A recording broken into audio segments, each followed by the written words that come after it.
welcome to our podcast, The Ups and Downs of a Small Business Owner, where we hope to show you exactly what it's like to grow a business.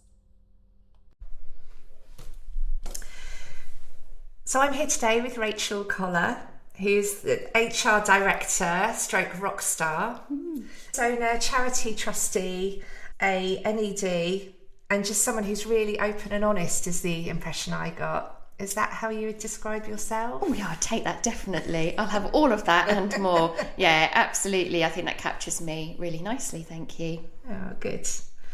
So what made you start the business? What was the dream when you started out? Gosh, I don't think I had a dream because I didn't expect 18 months ago or 2 years ago to be sat here now speaking to you or even running my own business. So it all started just literally over 2 years ago. My husband had a heart attack during COVID. Touch wood, he's doing fine now. He went to hospital, thank goodness for the NHS looking after him. He's fighting fit, but it really triggered this whole journey around what was my purpose, what was life about, what did my career have in hold for me, what did life have in hold for me, and it really set me off in this kind of soul searching of what was my purpose. And so what was life like at that time for you? God, incredibly stressful. I think, I was the head of HR for a large automotive business, so under-resourced, the usual struggles you get in the corporate world, and really, really stressful. And then obviously my husband being at home for recovery for a couple of months, it was just, I couldn't find that right balance of the commitment to work, the commitment to home life, being there for my husband. And I just found the whole thing just all starting to clash and just couldn't see the wood for the trees, that how were we going to get out of this. And so was that the first time that had occurred to you? Was everything okay until that point? Oh gosh, no, I think that during COVID, I think for everybody, it was a challenging time. And I think especially being in HR, you're the centre of everything. I think I became the business continuity expert, the health and safety expert. I tried to think how many 2 meters I had to measure everywhere, internal comms, HR, you name it, everything was kind of falling on my lap. And I just think I was probably on that road to probably a burnout, if I'm truthful, when I look back on it now. And I think that was just then really the straw that broke the camel's back of, I've got to do something differently. Okay, but until that point, you just loved your career in HR, in the corporate world, and yeah, absolutely. I did my degree in HR. I went right into a HR graduate program, and I've been in HR for 23 years. So I knew nothing different. So I know, and I still love what I do.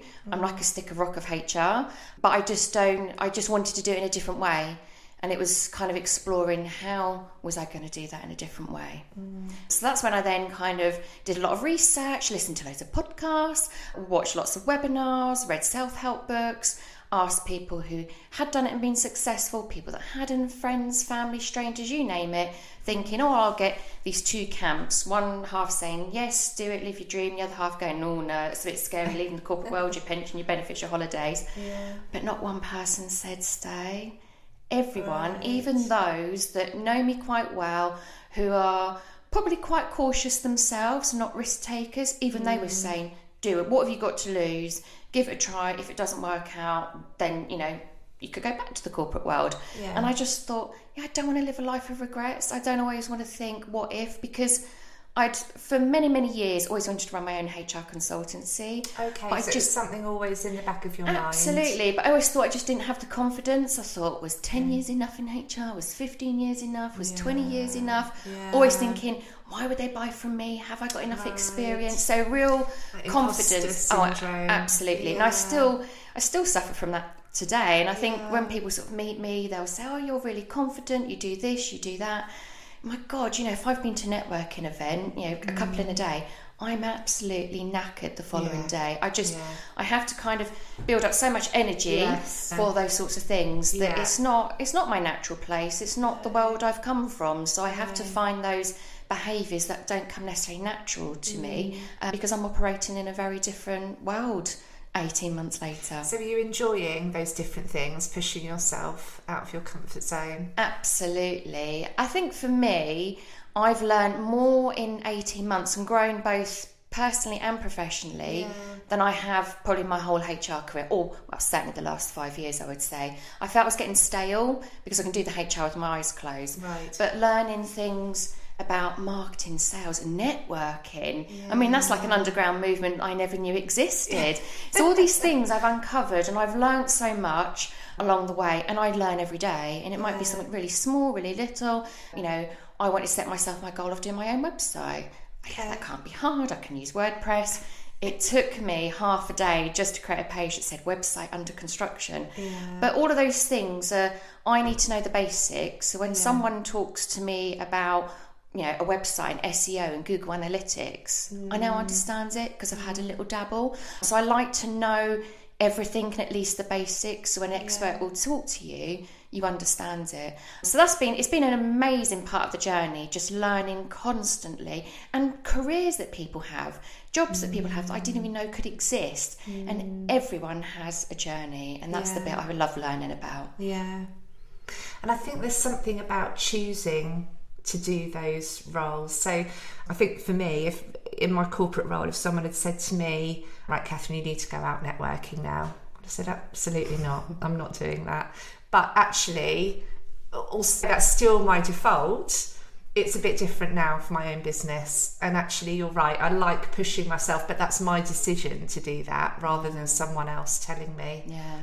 And I think you've hit the nail on the head. It's the someone telling you, or actually you're doing that for your own business. So I'd never been to a networking event in the corporate world at all. I might have been to a couple of like professional body events where there's an expert speaker or something like that, but actually selling what you do is very, very different. And if you don't do it, no one's going to do it. No. And you know, suddenly you are your brand, you're your business, and I can bore you to tears and everything HR, but suddenly how do I now talk to somebody who maybe is starting up and thinking about hiring people, or somebody that, you know, had a business established for a long time, got quite an established team, think they're the expert and know HR better than you. So it's just trying to adapt your message along the way. And also, I don't know if you felt the same, but when you're a smaller business, before you could get, you know, the corporate name actually would just open doors for you. But when you're talking to other small business owners, it's HR and your knowledge, but that isn't what they're buying. They're buying into you and your personality. So I know I definitely had a fear of rejection. Or crikey, what if people don't even like me or don't want to work with me? It suddenly feels a lot more personal. Yeah, it does. And even through my corporate career, I've always thought, you know, we're not everyone's cup of tea. And I know there's people I don't particularly like. I'm not going to mention them on the podcast, of course. But afterwards. Afterwards, definitely. But I think for me, it's, you know, people buy from people. That's constantly hammered home to me on this journey. And I think for me, you love me or you hate me. And ultimately, I know I'm good at what I do. I've got the credibility from my corporate career.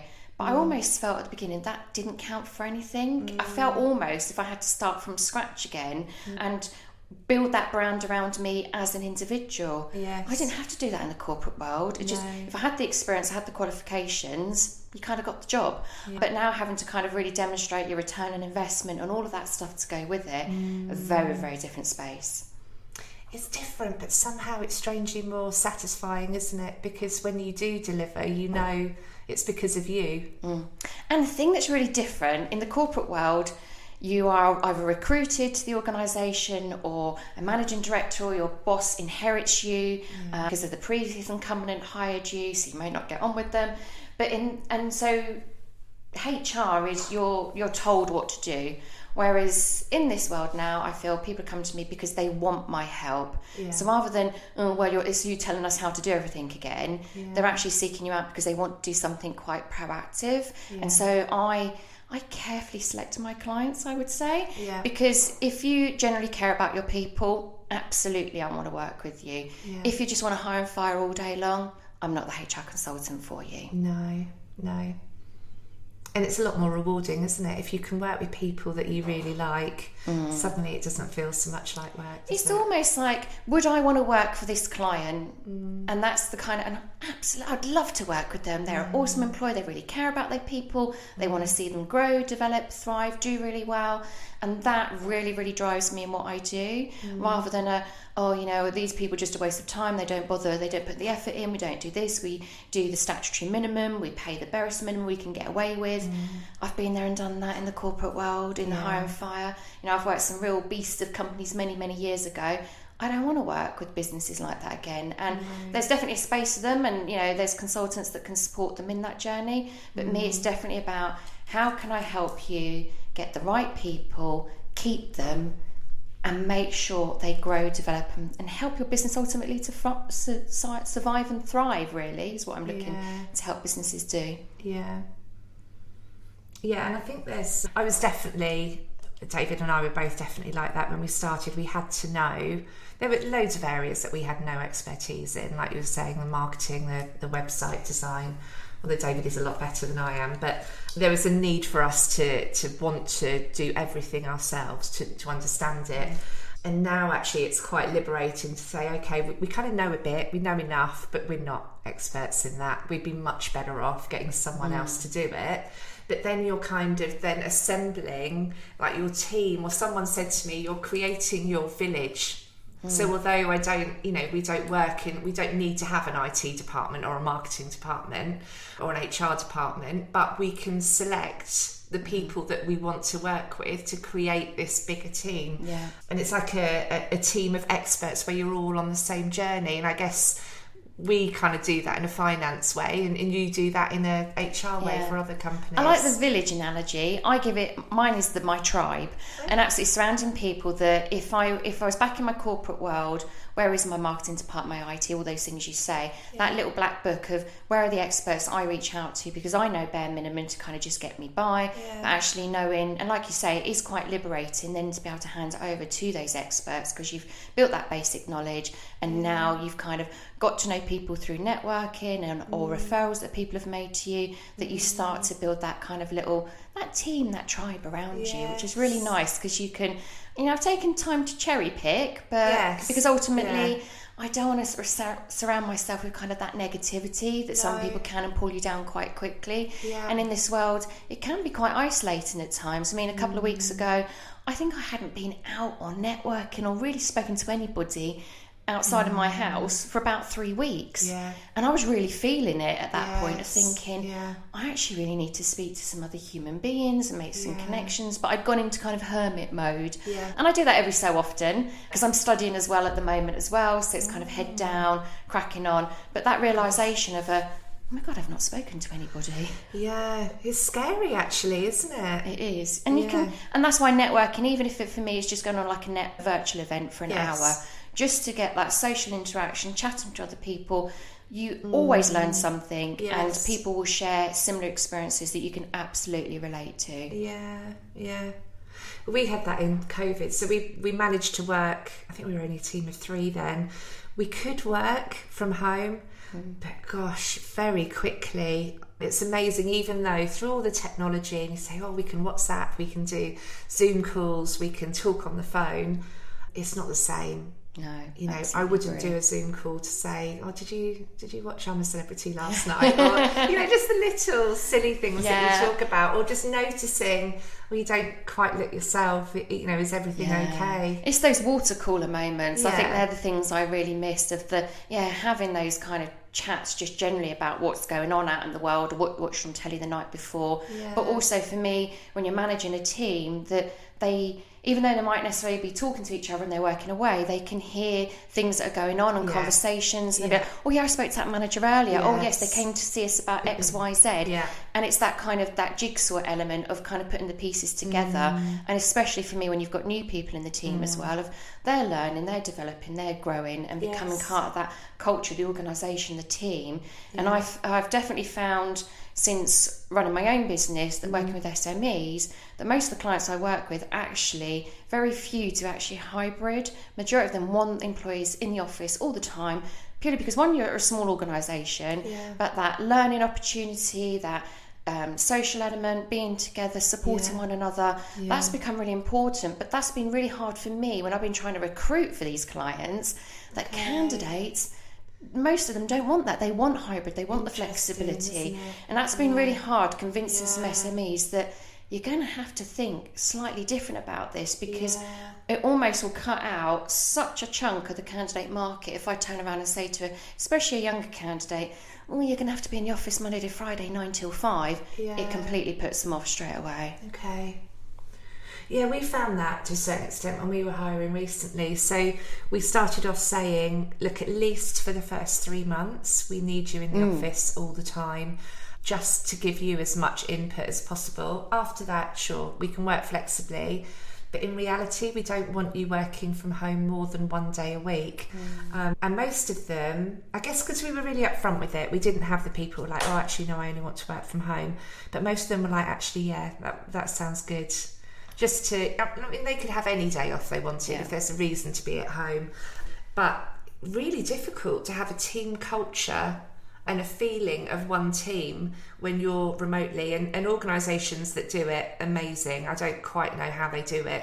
We couldn't manage to make it work, and we didn't enjoy it. And I only spoke to a candidate yesterday who had gone to work for an organisation where everybody's remote working, so they've really, really struggled with, I'm trying to learn, I need to know who can do this to help me, I need this report for that, but I don't know, because everybody works from home, I don't know who does what or who to ask, and that's really difficult. And she's absolutely desperately trying to look for a job where she can be in the office majority of the time. So there are other candidates out there, definitely, but it's constantly a shifting landscape of different things going on for an employer to kind of really balance the kind of demands of candidates versus what's best for their business and their culture. And some places it works really well, the fully remote working, but typically I see that in much, much larger organisations where they've got some of the resources. But definitely the SME community I support is definitely either hybrid, but like you say, probably maybe only 1-2 days maximum, maybe a week, but definitely wanting that sense of I suppose it's more that family element feel. The paternal culture is definitely much more stronger and prevalent, I think, in the SME world. So going back to when you wanted to start the business, and you said no one said anything negatively, but who did you feel the support from? Did your husband, was he fully supportive, or did he have any concerns? No, absolutely. He was. If he'd said no, don't do it, I would never have done it, because of what he'd been through and everything. And I know it was going to for some time probably put some added pressure on our finances, and the amount of work I'd have to put in a lot more hours initially up front. And so I went in with eyes fully wide open, and he absolutely supported it. If that's what I wanted to do. He knew it was always a dream that I had and was going to be coming at some point. We just didn't know it was going to be quite that soon. So I had his support 100%. And I think even, my HR consultant community that I've known colleagues that had made that leap into consultancy, spoke to them, got the warts and all, and, kind of said, well, do you think I've got the right experience? Will I be able to do X, Y, Z? Found a real lot of support from that community. But I just think in general, everyone I spoke to had pros and cons of everything of how to do it. But in the main, I think everyone was just like, you've got to do it. You've had that. It took a life-changing event to make it happen, and I wouldn't want another one to make me do something differently again. So I just thought, ultimately, and someone asked me, I was at a startup event, I don't know, a couple of months ago, and someone in the audience asked me, if it all failed, did I have a plan B? And I said, at the time, my plan B was if it all went completely wrong, I won't use the phrase that I got in my mind, but ultimately I would go back to the corporate world. But now I don't have a plan B, because you would take me kicking and screaming back into the corporate world. I think now having a taste of, it's not all, rose-tinted glasses, it's not all brilliant and wonderful all of the time, but I just have such a different found freedom and ability to be creative, say no to things I want to say no to, say yes to things I'm really excited about, try things that I would never ever got the chance to try in the corporate world. Never done a podcast in the corporate world, probably never would do. And I just think to myself, I just don't know if I could go back to that world that I'd been loyal to for kind of 30 years, but 23 of those in HR. I just feel that I found my calling, and it's taken me a while to find me. And I think you become unemployable, actually. Everyone says that. I don't think I could go back now.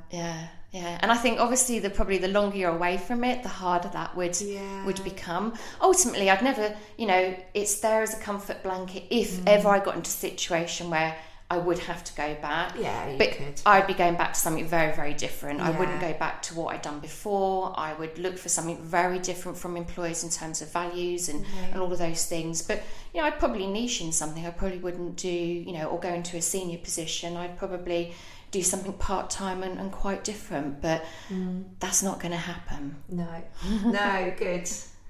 So did you give, when you first started out, did you give yourself a time span and say, right, I'm going to give myself X amount of time, and if I don't see any movement, then I'm going to have to call it a day? Yeah, and that was, for me, was like, right, 1 year, I've got to see if I can make things happen and work in 1 year. Yeah.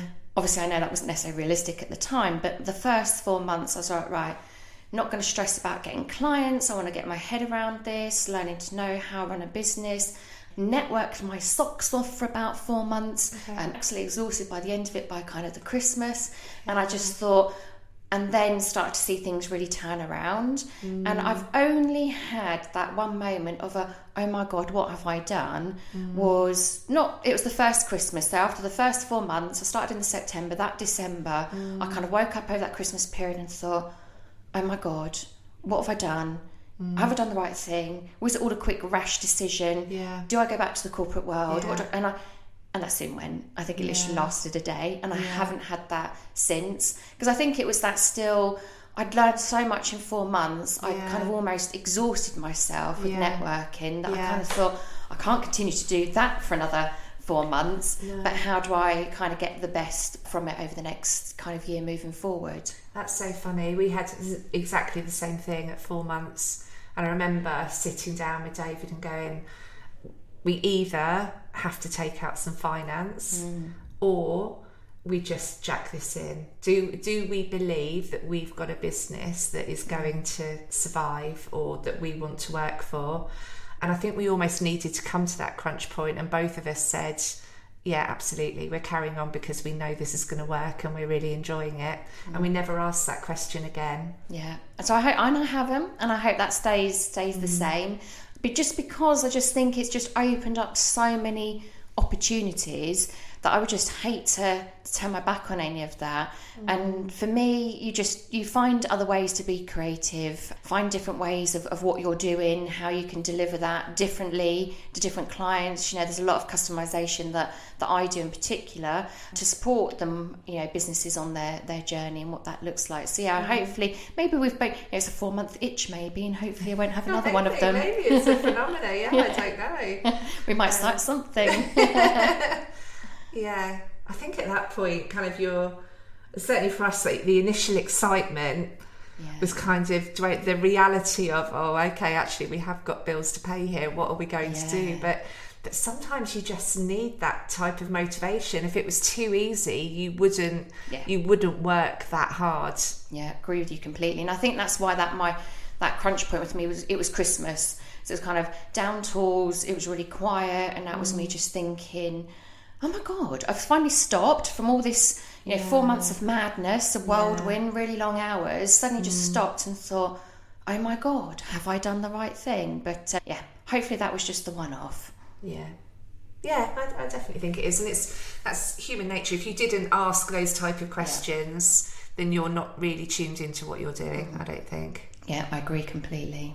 So HR company, how did you go around differentiating yourself and making a brand that was distinctive from any other HR company? Gosh, I think it's going to have to start with the name, House of HR, Haus, get that in there quick. And loads of people say to me, oh yeah, why have you got it spelled like that? Well, because it took me, that was the fun bit. I think when I started out, I'd resigned from my position. I was on a 3-month notice. So in the background, I think, right, what can I call my business? So, you'd look at the .com, I'd go on Company's House. All the ideas I'd come up with, either the website had gone, it'd been registered at Company's House, and I just thought, I just don't know what to call the business. So I ended up thinking, House of HR, but spelled Hause. But a Belgian company got the .com. So I thought, oh God, that's another idea gone. Yeah. And literally a couple of days later, I'd been on a walk listening to a podcast, and there was some discussion around kind of Lady Gaga and her successful makeup empire, the House of Laboratories, spelled like Haus, and the House of Gaga. And I thought, never thought of that, Haus. quickly scuttled back home, went on .com, it hadn't gone, went on Companies House, hadn't gone, but there was loads of House of something about HAUS, and I thought, oh, might be onto something here. And the idea is, my background, I've always been a HR generalist, so that's the whole employee life cycle, right from recruiting people, getting them in, training, developing, supporting, looking after them, their well-being, their engagement, right to kind of booting them out the other end, the bit we don't talk about too often, the negative sides of HR that comes with all of that. But I decided that, you know, everything was under one roof, that I wouldn't have to field you out to a recruitment consultant, to a training consultant, to a development consultant. I'd be able to do that myself because I've had that experience for 23 years. And ultimately what I could offer you would be, if you didn't want the whole package, you could just have rooms. So if you just want help with well-being, if you just want help with recruitment, you just want help with development. So the concept came around with house, rooms, the foundations that you need to have in place, you know, your contracts, your employee handbook. And that's how the brand kind of came around. And differentiate myself is I'm pretty straight talking. I say it as it is. Sometimes you don't want to necessarily hear what that is, but I'm going to tell you. And I've never, ever, even in my corporate world, I'd never say to you, you've got to do it like this. No. I would be saying, look, what do you want to achieve as an outcome? Okay, let's see the ways we can get you there. If you're high risk, absolutely you can do X, but it could cost you quite a lot. Or we could go Y, we could go Z, the least risk averse, the least cost implication of doing it. But it's going to be a long, slow, painful journey. Because 9 times out of 10, it's usually a company saying to you, I want to get rid of somebody. Right. But they probably spend about an hour explaining to you that's what, you know, in a roundabout way. It's like, just tell me up front. Let's just be straight talking about it. So I can give you the advice based on, you know, options and choices available to you. But getting to know the business, the culture, your appetite for risk and those sorts of things. So I can almost second guess which is the best thing for you to do. And often I get businesses say, I really don't know what to do. And I say, look, if it's my business, I would do X. And this is the reasons why I would do X. And then obviously as I started to kind of unravel my character, that I'd kept really boxed in the corporate world. It's not something you can really do in corporate, is Definitely not. And obviously I'm quite heavily tattooed.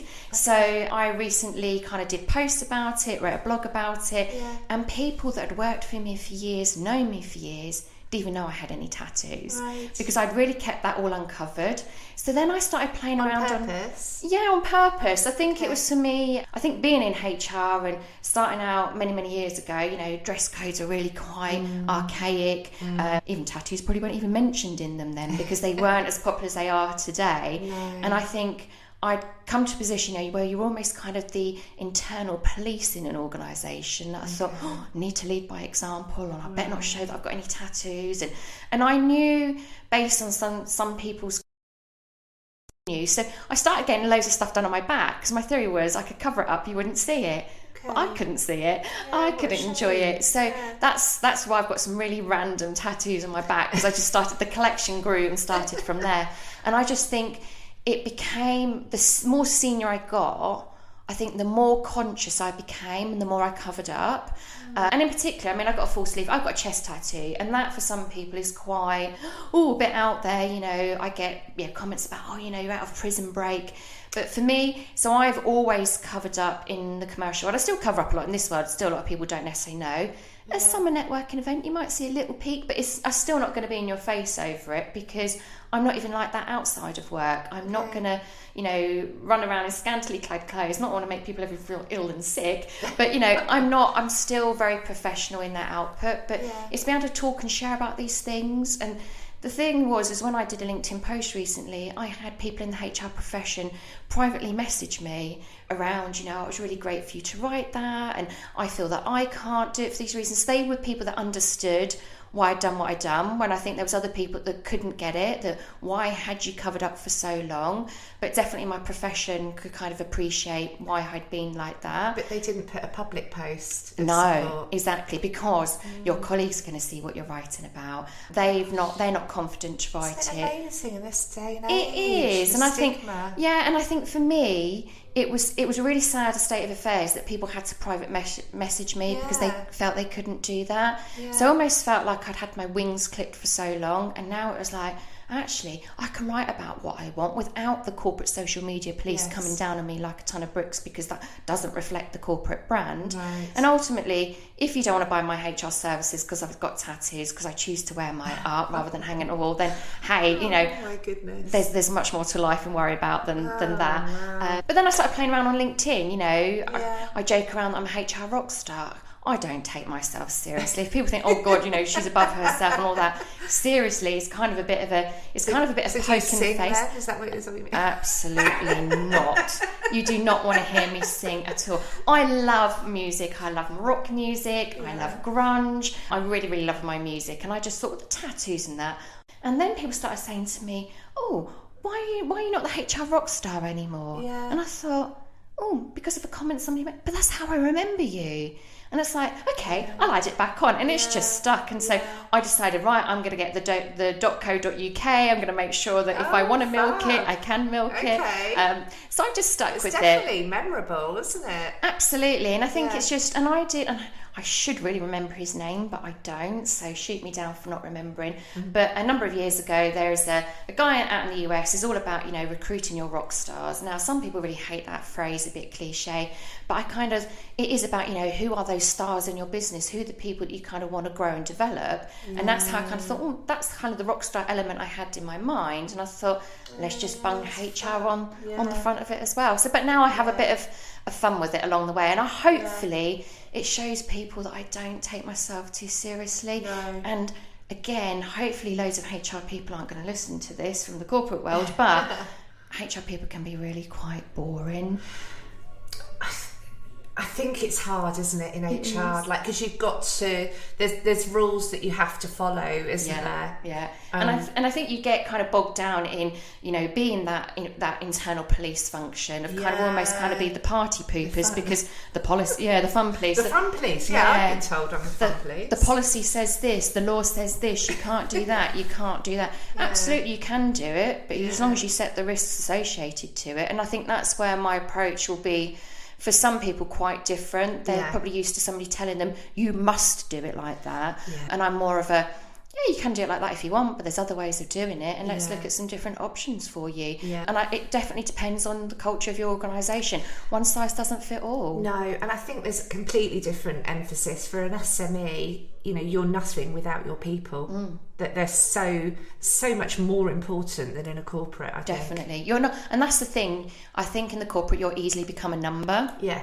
And I think, and sometimes when I'm talking to candidates about, you know, trying to help an SME recruit, and they've always worked in the corporate world, I'll say to them, look, if you want to be a number and just be hidden and not be noticed that you're not in and you're taking a sickie, then it's not the world for you. If you want an organisation that's going to care about you, you get to probably have coffee and chat with the MD and the business owner every day. They get to know you, go on social events with them.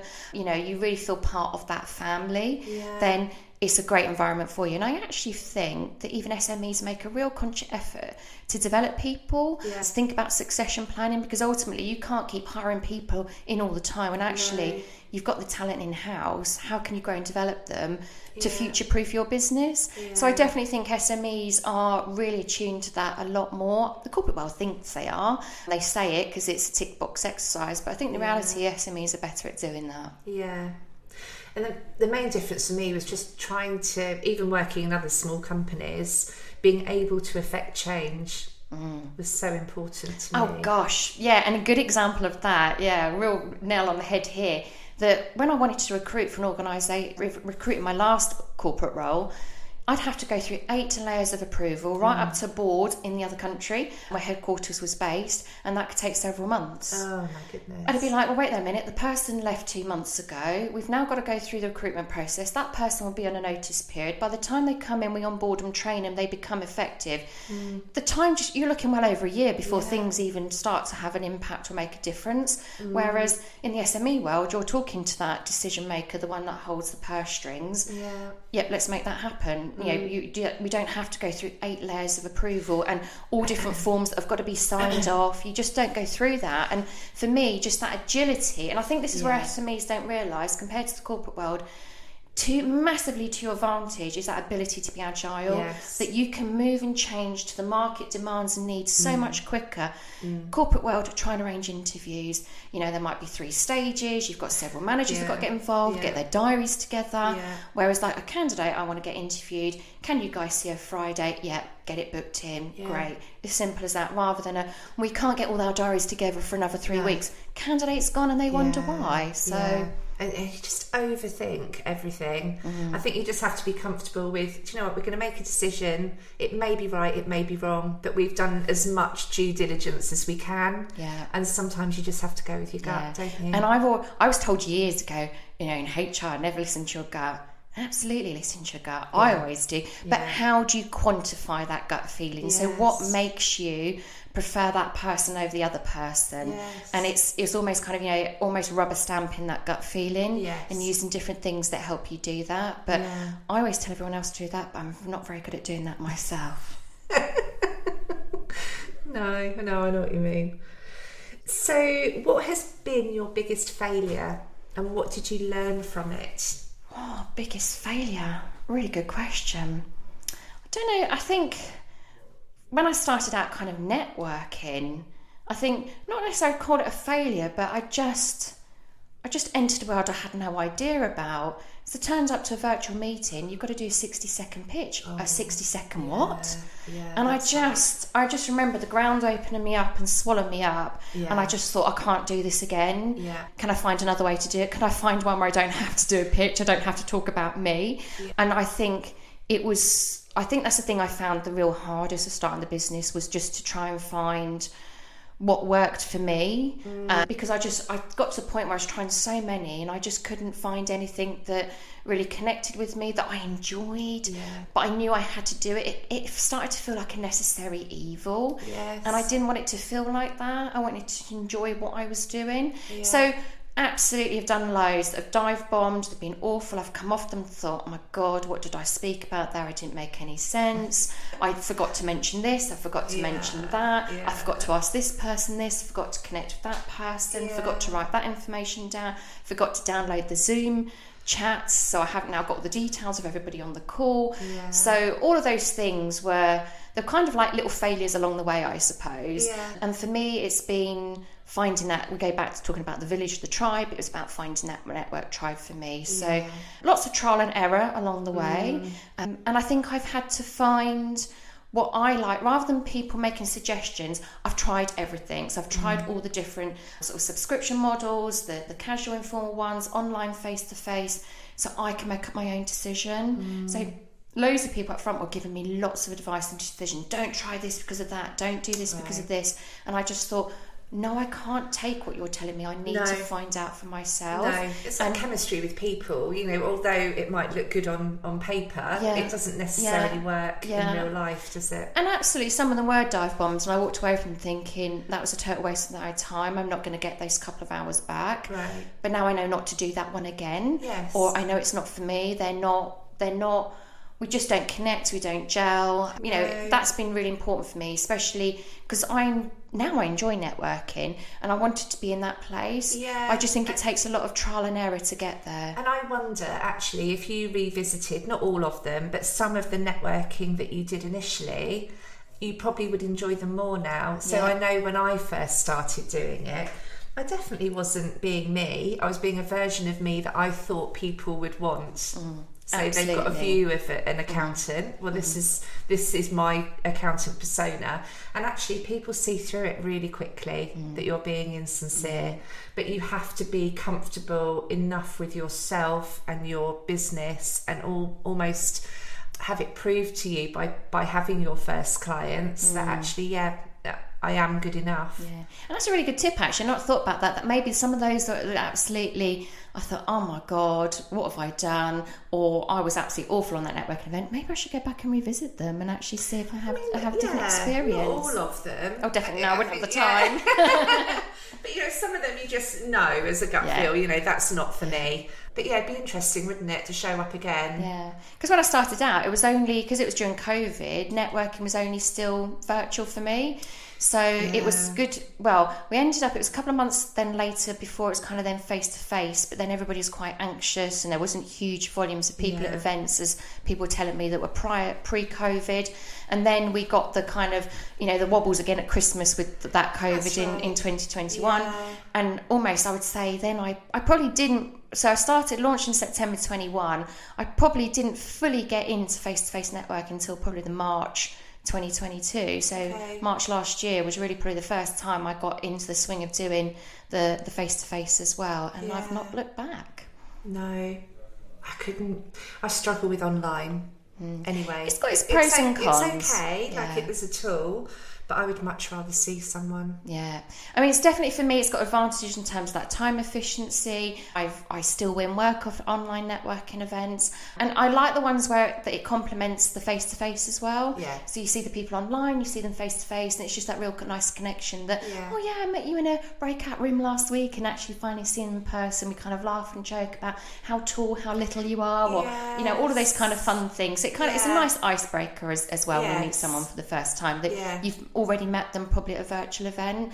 And that was what was maybe a little bit easier for me, that when I went to a lot of networking events, I'd met quite a lot of people already online, so I felt like I knew them. Whereas so if I'd gone into them when you walked into the room. Whereas I think if I'd gone straight into face-to-face networking from leaving the corporate world into that, I think, oh my God, I might not be sitting here now. It would have been a very, very different experience. So I actually count myself quite lucky that I kind of felt like a slow ease into networking by doing it mostly virtual when I started out.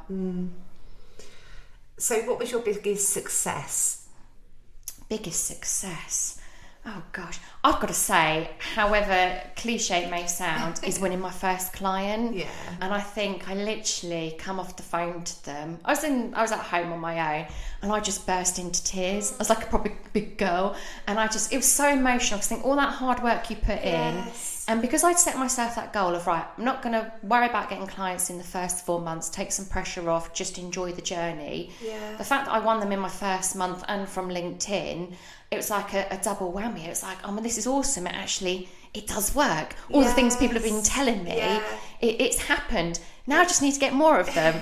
So for me, that was definitely the start of the journey, and that real confident boost. I think that you need that endorsement, isn't it? That actually someone can see some value. Gonna pay. Yeah, absolutely. No, I definitely say for me, it's small. It's something small, but so significant, and something I don't think I'll ever forget. That feeling. Yeah. We still get that feeling now, actually, to a certain every time I still get one. I don't burst into tears every time now, but I definitely get that excited feeling of, oh my God, yes, I've done it. And I didn't think they were kind of go for that, and they did. And still get that great feeling when you win a new client. It's brilliant. Yeah. So what's the one thing your business did that you didn't expect it to do? Wow, that's a really good question. I think for me, it's definitely how it's starting to morph. So, I never intended to employ people. I now have a HR administrator and HR advisor supporting me, which is great. It's enabled me to grow kind of the retainer arm of the business. But also, earlier this year, I've launched kind of a sister brand to House of HR, which is House of Coaching.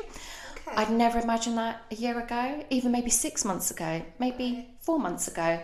I'd never imagined that. And it's now kind of a complement to the development training that we do in House of HR, that actually supporting people with executive leadership and career coaching. Right. So typically supporting managers who either you're new to management, or you're progressing from a manager to a director, or you're a director and you either haven't got a leadership team, or you have, and it's actually them that's the issue. There isn't a course you can kind of take off the shelf to deal with some of those challenges. So actually, executive coaching is a program to kind of help you kind of unlock your potential. Most of us have the answers within. So the joy of executive coaching is getting those answers out of you. So typically that kind of takes like a 6-month program with working with somebody on that journey. Right. And now for me, and I was successful in getting a business grant last year that's helped me study for accreditation in executive coaching. So I can rubber stamp so people know it's an unregulated industry, that, I've got the accreditation, I abide by code of ethics, I belong to the professional bodies, I do my continual professional development, all that lovely stuff. And I think a lot of that comes from my corporate world, of that credibility. And if anything, it was more so for me wanting that for my own reassurance, but also, you know, it works equally well with SMEs, individuals, but also the calling back to the corporate world as well. So it opens up a much wider scope of work for me with the House of Coaching brand as well. So is that because that's a passion of yours? You just love doing it?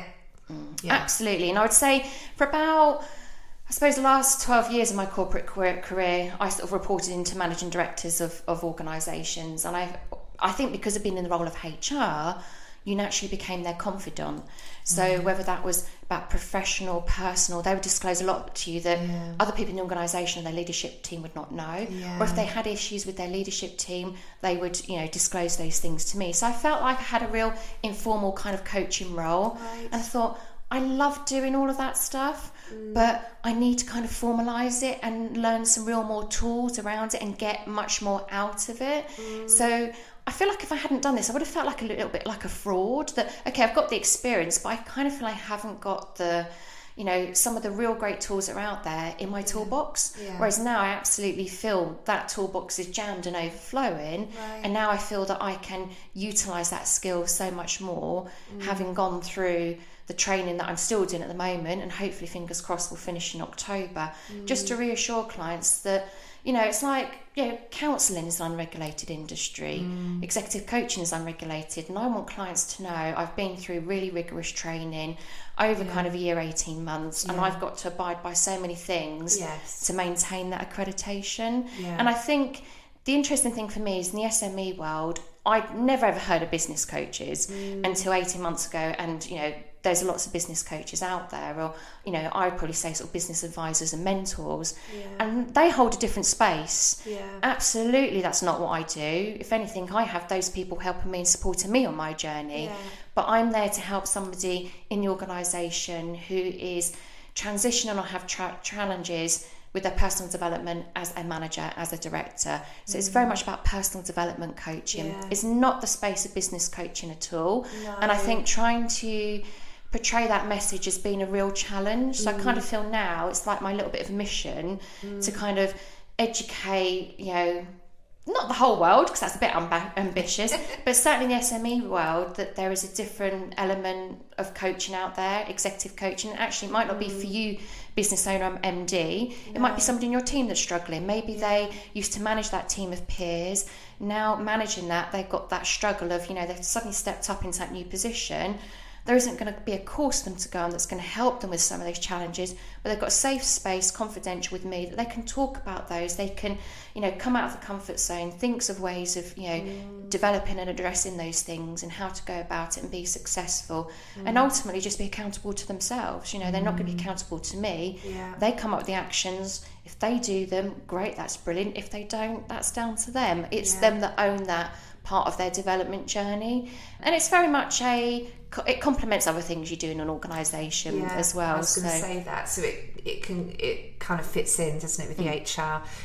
We do that a bit with the finance, and actually it's really interesting. The relationship that you have with clients just moves to a completely different level. And makes the work so much more rewarding, actually. Because you really get to know them, don't you? And, you know, I had a client yesterday saying to me, don't forget, you're part of our team, and when we have our next outing, you're coming with us. Absolutely, count me in, I'm there, you know, party time central. And because you haven't necessarily got that social interaction and connection when you're working on your own, that I end up feeling like part of, like, loads of different teams of loads of different cool businesses, and I kind of, you know, and that for me, for them to feel like that, that actually, I walked away from that call thinking, do you know what, that's so cool that they feel like that about me, that I'm part of their team. And I never thought I'd get to feel like that, but it's such a lovely feeling. It's a two-way street, so I would imagine you're as invested in them, aren't you? Absolutely. They're like my little babies. I want to make sure, you know, that they, you know, they grow and develop in the way, and, you know, and most of them have got really great ambitions, and be able to support them on that journey and seeing them grow and evolve and their thinking around how to do things. And sometimes they reach out to me and ask me random things about, do I know XYZ about something complete like social media? And I think, no, absolutely not, but I know somebody who can, and Yes. be able to kind of then pass that on Yeah. is a really lovely feeling as well. I really enjoy that, where I can think, yeah, I know somebody really awesome, or I know several people that you should maybe reach out to and see who you connect with. So that whole kind of referral world is one that's still unraveling for me, but really enjoy that. Yeah. So who's been your most important professional mentor, and what have you learnt from them? Gosh, I mean, certainly I've had quite a few in the corporate world, and my first ever manager, I'd say absolutely, was the one who instilled the passion I had for HR, just enabled that to flourish, and just chucked me in the deep end constantly without my water wings, and that's how I survived and learned. And I think I've done that in running my own business as well. I tend to chuck myself in the deep end and hope that I can doggy paddle my way along with some of it. But I certainly think I've kind of created more of an informal network now as a business owner of kind of a number of different people from different experiences and backgrounds, different evolutions of their journey that I reach out to, so that rather than relying on just maybe one person, I've got several people that I go to different needs. So one that I might I'm having a bit of a crappy day, so I want to laugh and a joke with them, or just to, vent about something. I know they'll just give me that space to do it. Or one that, I actually maybe need some help on kind of my marketing, and I've been looking at XYZ. What do you think of that? How does that sound? Can I try an idea out on you? So it's having those different people that bring different things to the table for me. And like I say, really important for me that they've been at different stages of that evolution, that they all bring something different to the table. So what has been your happiest time? And this is a harder question. Are you happy now? My happiest time? Oh gosh, do you know what? It feels like I have it kind of every day, but the absolutely happiest was a couple of weeks ago. We got announced as the HR Consultancy of the Year in East Midlands in the UK Enterprise Awards. Yeah, so that was, when I got the email through, I kind of had to do a double take, and I thought, have I read that right? Oh, I don't know, or have I? And I had to kind of go away, come back to it and read it again and think, wow, oh my God, that actually is real. So I had to screenshot it, send to my husband. Oh my God, look at this is so exciting. So really, really chuffed, and getting that recognition as well was really, really great. But for me, I would say, with the House of Coaching, everything else I experience, I mean, like we said in the introduction, I do trustee work with the local food bank in Toaster. I do careers advisor with the school in Toaster, helping with their kind of career strategy for the future workforce. And then I'm a non-executive director for the Chamber of Commerce in Northamptonshire and Milton Keynes.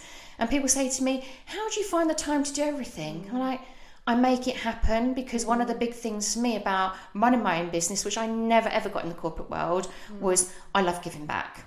And so Fridays will tend to be that day for me, that I try and put that time aside, that I actually do some good and I give back to my local community, whether that is my future workforce, whether that is local businesses, people in crisis, any way that I can help and support. That's a really, really important value to me, and I would not want to change that. And I know if I went back to the corporate world, I probably wouldn't be able to continue with a lot of that activities. But some of those things might be it's something I do once a month, or the meetings, often lots of the meetings I do are in evenings, and they might be once a month, or they might be once a quarter. So they don't have a huge impact on the day-to-day running of my business. It's not as if I'm doing all that stuff during the day. Absolutely not. It sits outside of my business. Even the study I do at the moment, Saturdays is my time to head down, because I can't study in between doing bits and pieces of work or networking. No, you need that dedicated time, I can't dip in and you? out like half an hour here, an hour there. No, I need to study like 5 hours, head down, crack on with it. So I try to build those, and I know it's not forever. I know it's till about October, so I know there's an end in sight for me, and that's my goal. So for me, still running the day-to-day business is critical. Mondays is my kind of admin, marketing, catch-up days. Tuesday, Wednesday, Thursday, full on with clients, doing a lot of work. Friday, still client work as well, but it'll be where I kind of, if it's kind of one of my giving back days, I kind of schedule that at least once a month. So for me, I just find the time to make it work, and I love it. If it was so time consuming and sapped lots of energy out of me, it doesn't, because I learn so much from it, and a lot of it does actually ground me. And I feel that sometimes you just need that reminding that when, especially running your own business, you think things are, you can be. If you love what you do, it doesn't feel like work. No, and do you know, and that's the wonderful thing, none of it does. Half the time I think, especially I spend far too much time on Canva. I spend far too much time thinking, oh, how can I, get pink into this, or how can I get green into there? And I spend far too much time doing that stuff, but it's fun just immersing yourself in the things that you like, but having to remember that I've got to do some of the stuff I don't like as well, i.e. finance and spreadsheets. So if you had to describe yourself in 3 words, what would they be? And would your friends agree with those words? Oh my God, you could have given this one to me beforehand. I'd like to say fun. I like to have a laugh and a joke. Often, usually maybe at my friend's expense, but I have quite a dry sense of humour. So I find when people kind of just first meet me, I think they kind of sometimes take me a little bit too seriously, and I sometimes have to put a little caveat. I was only joking, and usually, and I'll send myself up, and I often will do, and I kind of just, it's just a bit of fun, and it's try to show people, that don't, because you're HR, people kind of think, got to watch my P's and Q's around you. Absolutely, you don't. If you cut me up and when I'm driving on the motorway, you definitely know that I don't worry about that. So for me, definitely fun. I would definitely say caring. I like to support other people. I don't put myself first. And I should do more of that. The self-care I talk a lot about. I try to do that, but I don't do as enough as what I should, because I really generally care about a lot of other people, whether that's family, friends, neighbours, but also the businesses I look after and the clients. Generally care about them and want to see people do well and be happy in what they do. And it gets me down when people are not in that good space, and what can I do to help them get out of that? And I don't have a magic wand for everybody, but some of that empathy and compassion and support you can give people can go a long way, because I know people have done that for me, and sometimes it's those small things that can make an absolute big difference to people. Sometimes it's even giving them the space to be able to offload, and that's enough, isn't it? And I would definitely say my last one has got to be perfectionist. And if you see how much time I spend on Canva, you wouldn't understand why. Because I think I love what I do so much that I want to do such a good job over it. So I think sometimes I will over procrastinate on things that probably really don't need it. So a LinkedIn post, I might write something in 5 minutes, goes out there and it goes wild, everybody loves it. Another one, I could spend days preparing it, weeks preparing it, and it just flops. And so sometimes for me, it's trying to find that right balance of, where do I actually spend the time in the, does just giving 60% of your effort do, or actually that does require 110%. And I would say when it comes to clients, it's that 110%. But sometimes when I'm doing some of the own things, my own business, does it need that 110% of me? A lot of the time it doesn't. I think it does, but a lot of the time it doesn't need it. It's quite hard though, if you're that type of person, just to go, oh, that will do. And switch off, And I think it would be, that will do. And the following day I'll go to it and think, I'll start tweaking around again. No, stop, park it, just leave it. Or sometimes what I'll do is I'll just get my husband to read something and say, does that make sense? Because he doesn't have a HR background, doesn't run his own business. Does that make sense to you? Do you understand my message, what I'm trying to get across? If he says yes, then I know it's okay. If he says, I haven't got a clue what you're going on about, I think, oh my God, I'm going to have to rework that again. Or I just completely scrap it. So that's definitely something that I need to get better at managing. And what would you like to leave behind as your business legacy? Just that HR can be fun, that you can, go into work. We spend most of our lives at work, so let's make sure it's a fun place to be, that people love it, they enjoy it, they skip going to work. That would be really nice. I could see the whole nation skipping to work. I know that's not going to be a reality, but that generally people know that work can be a great place to be. And I would love to, I've had those moments where I've worked in companies and I've not wanted to get out of bed. I've hated it. You have those Sunday evening blues, and I've never had those in running my own business. And I just hope that there's other people out there that don't have to suffer those forevermore. Life's too short. It is. And that's why I think for me that, if you can just make sure employees have a great experience while at work, why is that so difficult? Why is that so hard? When actually we spend so much time, we spend more time with those people we work with than necessarily our own family. And so for me that's really important that that element is there for people. Right, Rachel, I don't know how this is going to go, but this is a new thing that we're trying. Exciting. So Okay, so I've got 4 cards here with 4 different questions. So if you'd like to choose which one you'd like to answer, and then I'll do the same. Oh my goodness, wow. Don't leave me really hard ones. Yeah, right, let's pick really the horrible or awful one. And we'll see what happens. Yeah, there's some really cool ones there actually. Okay. So I'm going to go with this one. Okay. Written by Lewis Howes. I don't know who that is, whether I should. Sure. No, maybe I'm too old. I don't know. Afterwards. Definitely. So the question is, how much do you accept yourself, have positive thoughts about yourself, have healed your wounds, and fully love who you are authentically?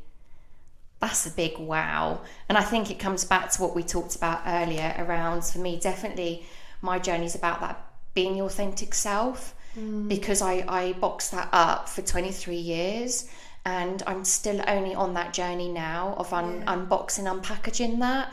And like I say, you know, recently sharing, you know, a lot of my thoughts in my blogs and posts around the taboo of tattoos, and definitely the experience I had personally sort of 26 years ago of being called a whore because I had tattoos. No. Yeah, and so, you know, so I've come from some really dark places with some of that stuff, and I feel that I've always held back my true character in HR, because I think because we've been seen as the internal police, that we've got to set this high example and set this high bar for ourselves to, you know, we're all the ones that are always perfect and wonderful and don't do anything wrong. Absolutely we do, but I'm somebody that I still don't have a social media presence personally, so you won't find me on Facebook, you won't find me on Instagram, because it's been embedded in me from my HR career that, you know, I've sacked too many people for the things they post on there. But I definitely more open in kind of my business pages, my own LinkedIn, my sort of Instagram stuff that I post as well for House of HR and House of Coaching. You'll start to see a little bit more of me, but I think if you meet me networking in person, I definitely like to think you know the authentic me. Definitely don't think I cover that up, though I might in terms of clothes and my tattoos. Let's wait till we have some summer networking. So yeah, I think it's, for me, I think there's still wounds there along the way that I'd need to kind of heal, but I think that just for me is going to come with time as I grow with more confidence of people accepting me for who I am and the way that I am, and the things I like, the things I don't like, the things I write about, the things I don't write about.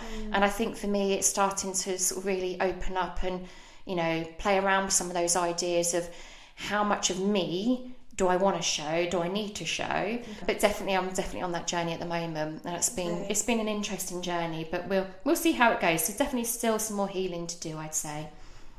Okay.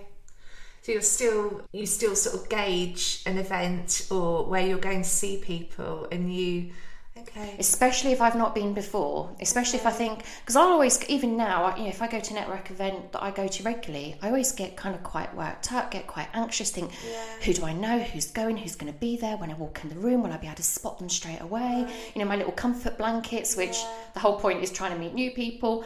But, you know, definitely for me, I think people think on the outside I'm quite a confident person, but I would say probably naturally I'm probably definitely more the introvert. So for me it's definitely a mask I have to put on, and that's why I'll be really exhausted after networking events, because I can be that confident person in the room, but I've dug deep to get those behaviours to help me be that. But then when I get back home I definitely pack them back away for another day. But I definitely feel for me it's still a confidence building as a SME business owner. You know, you always kind of think, am I still a fraud? Yeah, no, actually I do run a business. Yeah, I am a managing director. Yeah, and all that reality check you keep having to have with yourself. But definitely if it's something I've not been to before and don't know people there, I would definitely hold back on maybe the full me. You'd get maybe an abridged version of me till I suss it out and think, can I have a laugh and a joke? Because often people will say, you can't say that, you're in HR. Can I have a sense of humour as well? And that's why I say my humour usually quite dry, and I usually have to tag on the end, I was only joking, because you kind of see people's look on their face and you think, okay, they've not got that one. That's where messaging is helpful, with an emoji at the end, isn't it? Absolutely, yeah. And if you read my LinkedIn post, I'm absolutely emoji queen. You either love or hate them. I absolutely love them, because that's where I think, you know, I'll have my silly faces and stuff, because it's like, I'm not being serious, guys, come on, you know. And sometimes you get people commenting and I think, I wasn't being serious. It was kind of meant as a bit of a joke. And I kind of think, how do I put that across lightly without them feeling bad about it as well? So I'm very sensitive to how other people will feel. And even if you get those keyboard warriors that say the things that may upset you at times, and they do, I kind of think, well, okay, why do you feel like that? I'd like to understand more, you know. So when I kind of do question that back and try and do it in a constructive way, they go dead silent. So I'm not sure if other people have had that experience as well, but you know, the keyboard warriors are out there, and when you try, I don't shoot them down. I want to know why you feel like that. Yeah, it's the best way, I think, isn't it? Absolutely.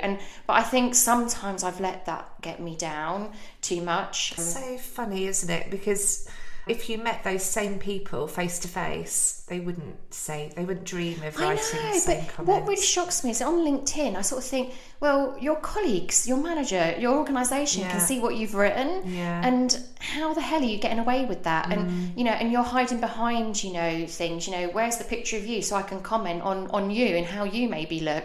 I'm not going to do that. I'm not that type of person. But I do think to myself, you know, worry about the people that care about you, the people you like with, the people that you know support you on your journey, and generally do that. You're going to get keyboard warriors in every form of life and every social media platform, and I know that's not easy always to ignore, and I've certainly been hurt by that, and sometimes had, you know, dark days where I've kind of been really affected by that, and I'll just go into those modes where I don't want to speak it to anybody, I don't want to see anybody, I just want to get my head down, get on my work, and almost think, right, okay, I'm not even going to look at social media today. But, you know, they're few and far between, thankfully. Good.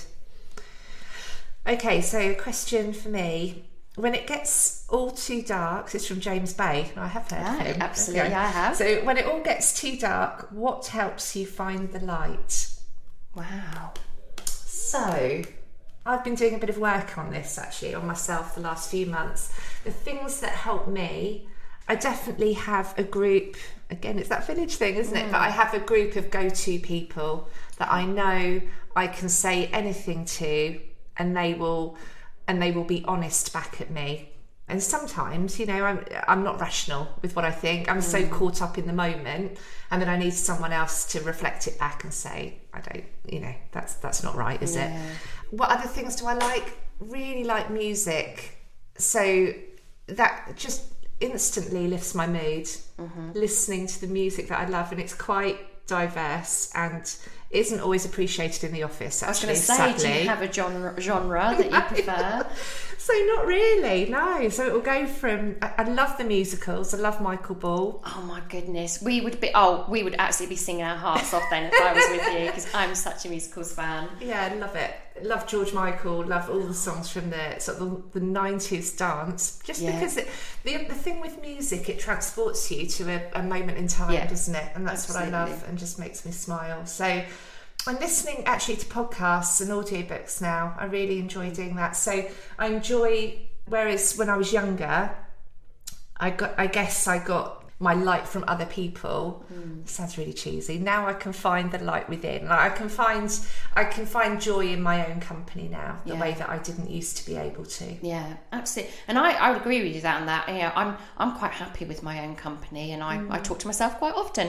But talking about audiobooks, I've only got into that recently, and I think it's because I was an absolute bookworm, and I just think that for a number of years I've just probably not read as much. You know, I've got a Kindle to try and make sure I try and read some more, and just never got round to it. But because time is always so much a pressure, that actually if I just go for a work and I'm listening to a book now, and I think, oh my God, I can get through so many more books now.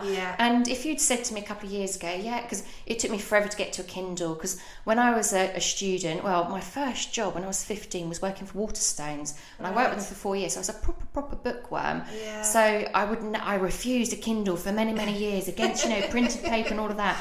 Now the fact that I'm onto Audible, it's like it's changed it completely for me. It really has. And I particularly like the Stephen Fry books, and his voice absolutely makes it for me, actually. Much better than me trying to read it myself. Yeah, absolutely. No, it's a great tip. And I think, you know, for me, it's everyone needs to find their little way of doing it and what works for them. Sometimes, you know, you sort of have trial and errors, don't you, to find what works for you. Yeah, you do. Well, that's it. So thank you, Rachel. What a really, really interesting conversation. Thank you for having me. So nice having you today. Thank you so much. I really enjoyed it. Thank you.